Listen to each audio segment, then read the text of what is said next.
Hey, my friends, welcome back to First Chapter Friday. One of the things that you requested was just some good old-fashioned read aloud, so that is exactly what we are going to be doing today. Today we're going to take a look at Black Panther, the Young Prince by Ronald L. Smith. So if you are one of my people that likes Marvel, today is all about you. Now, this one came out in 2018, but there are other Marvel novels out there. So if you aren't somebody who necessarily likes comics, but you do like Marvel, Disney has been putting out short novels about different superheroes. There's like a Groot and Rocket one. So if you like Marvel, there are novels out there for you. This one obviously follows T'Challa, who is best known for being the Black Panther, but it takes place before he actually takes the title of Black Panther. So this novel takes place when T'Challa is still a kid. And T'Challa isn't just a kid, he's actually a middle schooler. So he's growing up in Wakanda, minding his own business when something happens, and he finds out that he is going to be enrolled in a middle school in Chicago, Illinois. So without further ado, let's get to reading. Chapter 1. The young prince fled through the forest, his pursuer hot on his heels. His heartbeat thundered in his ears. He couldn't give up. Not this time. He ducked a low-hanging branch and splashed through a muddy creek. His attacker was gaining on him. He could almost hear his breath on his back. There, up ahead, a fallen tree. He jumped and his legs were pulled out from under him. He crashed to the ground. Strong hands grabbed his ankles. He tried to break free, but his foe rolled him over and pinned him to the damp forest floor. I got you this time, M'Baku hissed. Nowhere to run now. The young prince gasped for air. Okay, he said. You won, this time. Want to go again? M'Baku rose and extended a hand, pulling his friend up with a firm grip. If it hadn't been for that log, the prince started, brushing dirt from his linen trousers. M'Baku smirked. Excuses. I beat you fair and square, T'Challa. T'Challa looked up and cocked his head. Don't you know it's not smart to mock your superiors? M'Baku bowed low in fake sincerity.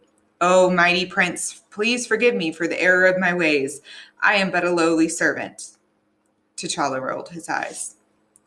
M'Baku was T'Challa's closest friend. They did everything together, sneaking out when they were supposed to be studying, playing practical jokes on unsuspecting victims, and sometimes venturing as far as the neighboring city, even though T'Challa was supposed to have a personal guard with him at all times, like now, for instance.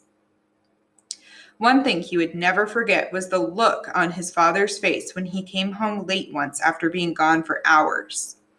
The whole tribe was out looking for you, his father had said. There are dangers in the forest, T'Challa. You must always be wary. It was a lesson he took to heart, but every now and then, M'Baku egged him on, daring him to break every rule the king laid out for him. The forest around them was vast, teeming with lush vegetation and towering trees that seemed to brush the very heavens. In the distance, a mountain range rose high above the clouds, the midday sun glinting off its white peaks. Come on, M'Baku said. I'll race you to the river's edge. T'Challa wiped sweat from his forehead with the back of his hand. He was tired, but he couldn't let M'Baku know that. He crouched low, ready to sprint. Go, M'Baku shouted. Both boys dashed through the forest, trampling broken branches and leaping over fallen tree stumps. This was when T'Challa felt most alive, in the woods with his best friend, finding adventure and escaping his royal duties. Out here, he wasn't a prince. He was just a kid. M'Baku passed him, kicking up dirt in his path. T'Challa pushed himself as hard as he could. He was gaining on him. But M'Baku had suddenly stopped on the path. T'Challa swerved at the last minute, missing him by inches. He bent and rested his hands on his knees, winded. Why'd you stop?